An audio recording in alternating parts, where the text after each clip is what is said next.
Nous sommes toujours à la soirée des abonnés après le maintien acquis par le SCO brillamment face à Strasbourg le week-end dernier. Et cette fois-ci, je suis en compagnie du directeur sportif Laurent Boissier. Laurent, comment ça va? Ça va, merci. Impeccable. Déjà, qu'est-ce que vous avez ressenti au moment du coup de sifflet final face à Strasbourg le week-end dernier? On sait qu'il y a eu le match du Havre aussi où il a fallu attendre une petite demi-heure. Qu'est-ce que vous avez ressenti? Comment vous l'avez vécu cette soirée? Un grand soulagement déjà, et beaucoup de fierté. Fierté d'avoir réussi la mission qui nous avait été demandée en début de saison.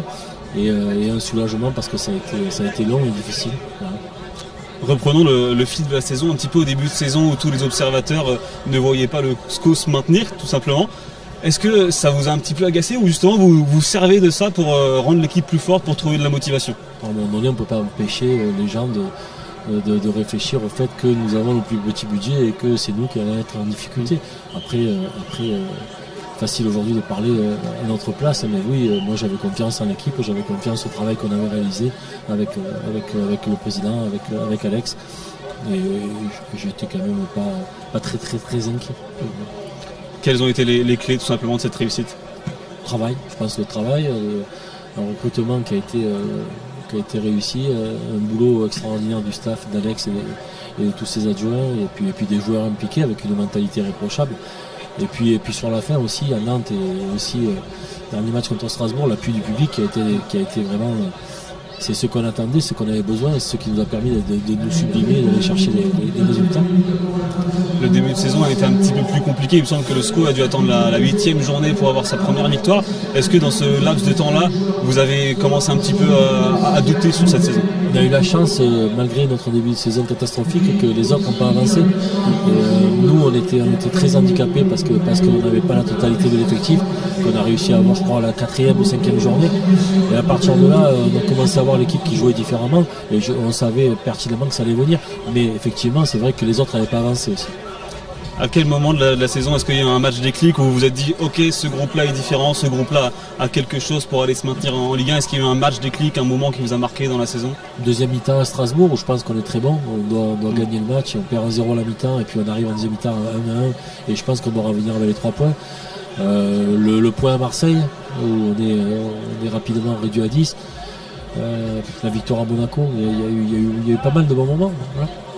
Il y a eu des matchs importants, beaucoup de matchs importants. On vous a souvent vu avant les matchs être vraiment au contact des joueurs jusqu'à l'échauffement. C'est important pour vous d'être à l'accompagnement de ce groupe jusqu'au moment de vérité, le terrain?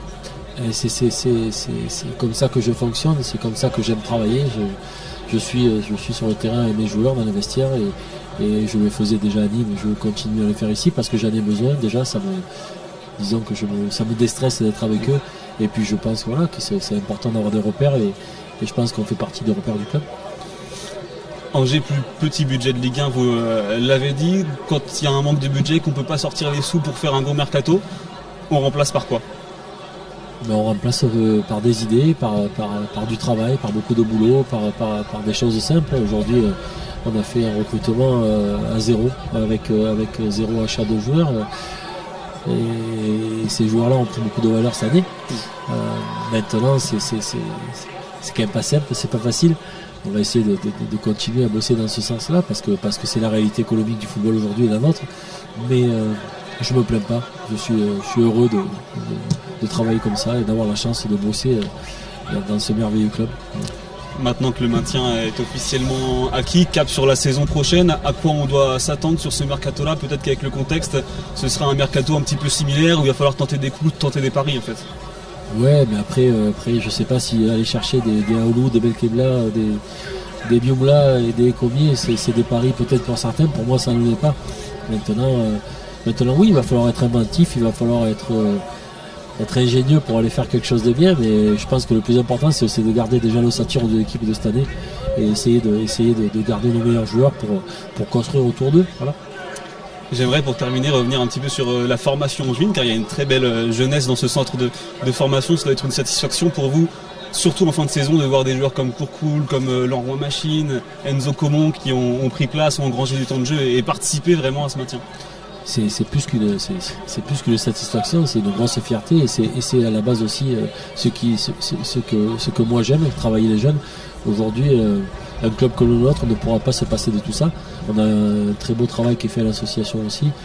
Maintenant, il faut que nous on perdure tout ça au niveau du centre de formation et que ce centre de formation nous apporte des angevins, des produits angevins et qui garderont l'état d'esprit du club. C'est eux les porteurs du projet aussi. Voilà. Est-ce que les deux coachs de formation et de l'équipe première, ils travaillent évidemment main dans la main, mais est-ce qu'ils travaillent sur des plans de jeu similaires pour que le jeune joueur, quand il fait le grand saut, pour qu'il s'incorpore un peu mieux et un peu plus vite à l'équipe pro? On n'est pas d'accord nous sur ce système-là parce qu'on n'a pas un système figé, on n'est pas le Barça. Donc Alex, lui, il utilise le 5-3-2, le 4-3-3, le 4-4-2. Donc à un moment donné, on estime en tout cas que les joueurs doivent être formés à toutes les tactiques possibles. Donc non, on n'est pas dans un schéma comme ça. Et au centre de formation du SCO, il y a évidemment ce parcours sportif, mais aussi scolaire. Oui, c'est obligatoire. De toute façon, aujourd'hui, on ne peut pas lier l'un à l'autre parce que malheureusement, on sait très bien que sur les 30 gamins qui sont là-bas, si on arrive à faire 1 ou 2 pros par an, on est super content. Malheureusement, on fait 28 malheureux. Donc oui, il faut les accompagner, il faut les aider. C'est notre devoir. Voilà. Merci beaucoup, Laurent Boissier. Encore félicitations pour le maintien. On est à la soirée des abonnés au Stade Raymond Kopa.